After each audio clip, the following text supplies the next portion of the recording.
Soy pilar izquierdo, puedo jugar como hooker también de opción. La verdad que estoy muy contento de estar acá en este club con tanta historia, el Samboyana.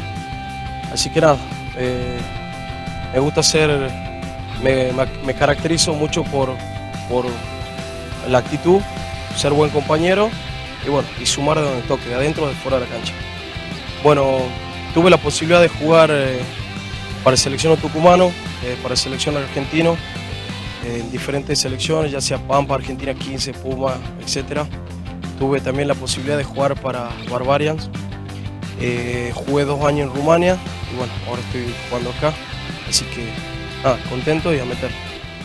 Bueno, mi objetivo para este año, primero, sumar yo donde me toque, como lo dije hace un rato, me gusta sumar si me toca jugar, sumar dentro de la cancha, si me toca estar afuera, sumar con el grupo, apoyarlo, y creo que el ideal de todo es dejar a Samboyana lo más alto posible, así que desde mi lugar cumplir y aportar a este grupo que hace poco estoy con este grupo, pero es un gran grupo y me gusta, la verdad, así que contento.